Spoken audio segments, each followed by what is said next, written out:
Dans cette vidéo, tu vas découvrir 3 dispositifs qui permettent de stocker de l'énergie électrique. Les batteries, les barrages hydroélectriques et ce qu'on appelle les supercondensateurs. Avant de commencer à étudier ces 3 dispositifs, voyons ensemble pourquoi il est indispensable de stocker une partie de l'énergie électrique produite.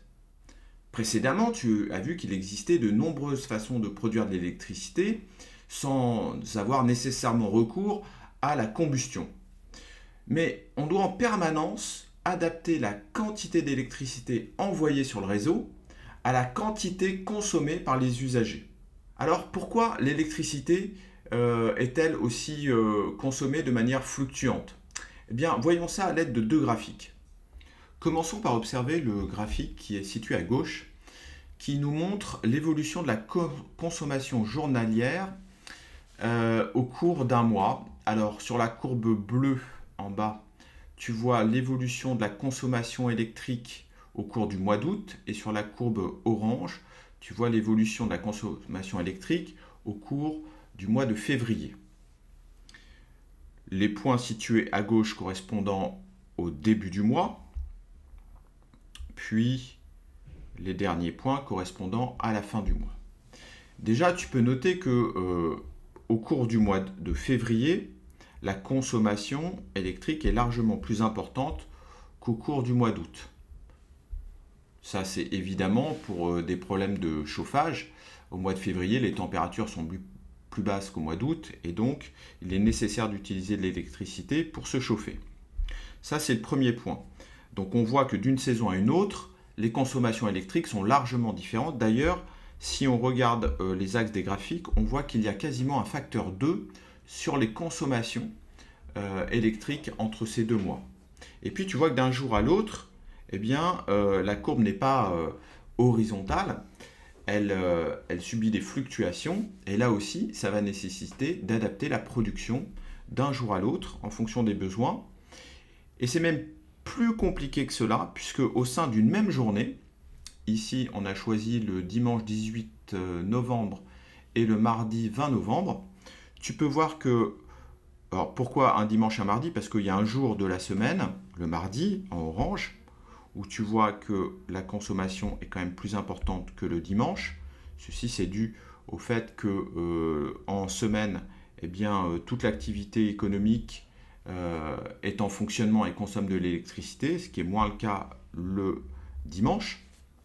Mais tu vois qu'à l'intérieur d'une journée, eh bien, on a quand même aussi des fluctuations de consommation. Ça va nécessiter de s'adapter et ça va nécessiter surtout d'être capable de réguler la quantité d'électricité que l'on envoie dans le réseau électrique. Et c'est pour ça qu'on va utiliser des dispositifs qui vont stocker de l'électricité. Cette électricité va être ensuite injectée dans le réseau pour répondre aux besoins supplémentaires du réseau. Il s'agit de réaliser un équilibre entre production d'un côté d'électricité et consommation de l'autre. Une dernière possibilité aussi, en cas de surproduction d'électricité, eh bien, c'est d'exporter cette électricité vers un pays voisin. Premier dispositif que je vais détailler, c'est celui de la batterie électrochimique, on dit aussi accumulateur. Alors je t'ai représenté sur la gauche une batterie telle que celle que l'on trouve dans les voitures par exemple. Tu sais qu'on utilise de plus en plus de batteries, notamment dans les téléphones portables, où on a des batteries électrochimiques qui marchent sur le principe que je vais détailler maintenant. Donc dans cette batterie, évidemment, puisque c'est un générateur, c'est quelque chose qui produit de l'électricité lorsqu'elle est chargée, il y a 2 bornes, une borne plus et une borne moins. Et lorsque tu relis à ces bornes un circuit électrique, par exemple une lampe, eh bien ce générateur, cette batterie va débiter du courant électrique, que j'appelle I, et puis la lampe va se mettre à briller. Et dans le même temps, eh bien l'énergie électrique contenue dans cette batterie, tu sais que ça va diminuer. On dit que la batterie va se décharger. Donc c'est ce qu'on a schématisé sur le schéma qui est juste ici, en te détaillant un petit peu ce qui est à l'intérieur de la batterie.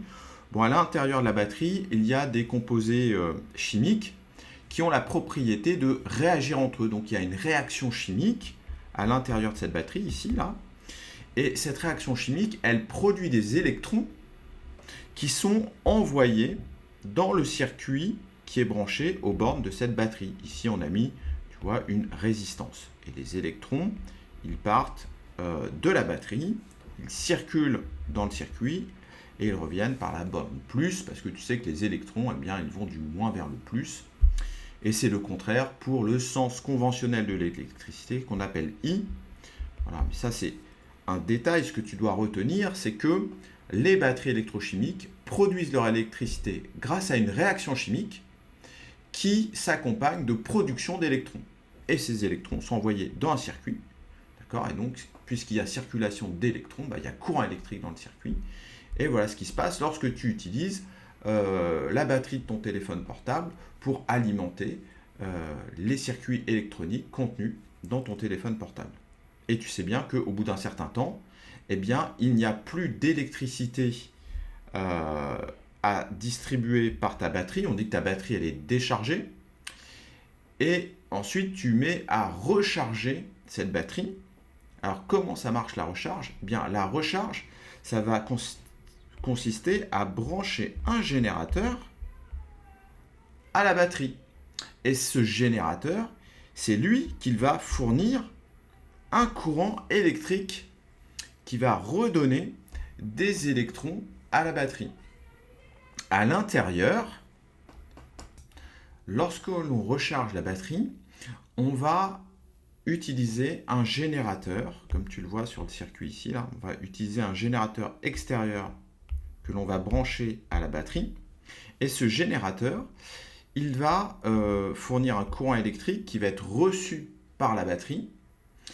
Et cela va inverser la réaction chimique qu'on avait précédemment, c'est-à-dire au lieu d'avoir une réaction chimique qui produit des électrons, eh bien là, on va avoir une réaction chimique qui consomme les électrons amenés par le générateur extérieur qui a pour but de recharger notre batterie.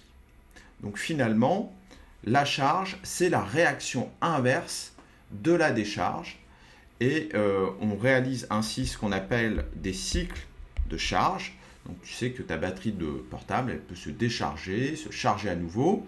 Eh bien, l'ensemble de tout ça, ça constitue ce qu'on appelle un cycle de charge. Et les batteries, elles ont un inconvénient, c'est qu'elles ont un nombre de cycles de charge qui est relativement restreint. C'est de l'ordre de 500 à peu près, 500 cycles pour une batterie. Ensuite, on dit que la batterie ne tient plus la charge. Je te détaille ici le deuxième système dont on va parler, le système de transfert d'énergie par pompage. C'est un système qui est utilisé dans les barrages hydroélectriques. Donc tu peux voir ici deux bassins qui contiennent de l'eau, un bassin qu'on appelle supérieur parce qu'il est en hauteur, il est en altitude, et puis un bassin inférieur donc qui est plus bas. Et au centre, une turbine à laquelle on a adossé en fait un alternateur pour faire de l'électricité. Donc ça, tu l'as déjà vu, le principe du barrage hydroélectrique, hein, c'est-à-dire que lorsqu'on va faire descendre de l'eau du bassin supérieur vers le bassin inférieur, eh bien, il va y avoir un courant d'eau, et ce courant d'eau, il va entraîner la rotation d'une turbine qui elle-même entraîne la rotation de l'alternateur et on fait de l'électricité. Mais aussi, ce dispositif-là, il est réversible, c'est-à-dire que on peut, si on le souhaite, lorsqu'il y a un surplus d'électricité, utiliser ce surplus d'électricité pour cette fois-ci pomper de l'eau qui est située dans le bassin inférieur et à l'aide d'une pompe faire remonter cette eau dans le bassin supérieur. Donc finalement, ça revient à donner de l'énergie potentielle à l'eau à l'aide d'une pompe là, qui va tirer l'eau du bassin inférieur vers le bassin supérieur. Et évidemment, cette pompe, elle a besoin d'électricité pour fonctionner. Donc, lorsqu'on est dans une situation de surproduction, eh bien, une utilisation possible du surplus d'électricité produit, c'est de faire fonctionner cette pompe de manière à remonter de l'eau et donc à recharger le bassin supérieur. Ce bassin supérieur, eh bien, plus tard, lorsqu'on aura besoin d'un peu plus d'électricité, eh bien, on pourra à nouveau le vider et utiliser notre turbine et notre alternateur pour cette fois-ci réinjecter de l'électricité dans le réseau. Donc tu vois que ce système-là, il est intéressant parce qu'il est réversible et en plus, il ne produit pas de CO2. Troisième et dernier dispositif dont je vais te parler, le supercondensateur. Alors ça se présente sous la forme d'un cylindre, comme tu peux le voir sur la photo de gauche là. Un cylindre en fait qui renferme ce qu'on appelle un électrolyte, c'est-à-dire une substance chimique qui va porter des charges électriques. Il y a essentiellement à retenir de cela que c'est un dispositif qui permet de contenir de nombreuses charges électriques, une grosse densité de charges électriques, c'est-à-dire que dans un petit volume, on va avoir beaucoup de charges moins et plus. Alors forcément, au global, il y a autant de plus que de moins dans ce supercondensateur lorsqu'il est chargé. Mais selon les électrodes, donc tu vois que en fait il y a des bornes de connexion qui sont en fait les électrodes. Il y a une borne moins ici et une borne plus ici. Donc on se relie ici et là, un peu à la manière d'une pile. Eh bien, tu vois que ces électrodes, elles sont chargées avec des charges de signes opposés. C'est pour ça qu'on dit électrode positive, électrode négative. Et on va rapidement pouvoir charger ces supercondensateurs et mettre une quantité d'électricité importante. Alors il y a quand même plusieurs avantages par rapport aux batteries. C'est la durée de vie de ces supercondensateurs. Ils ont une durée de vie bien plus grande que les batteries, notamment parce que ces supercondensateurs sont capables d'effectuer un cycle de charge-décharge beaucoup plus, enfin des cycles de charge-décharge beaucoup plus nombreux, à peu près 20 à 100 fois plus nombreux que les batteries. Ce qui est un gros avantage. L'inconvénient, c'est que on ne peut pas stocker autant d'électricité que dans une batterie à volume égal. C'est-à-dire que pour un même volume, on mettra plus d'électricité dans une batterie, dans un accumulateur, que dans un supercondensateur.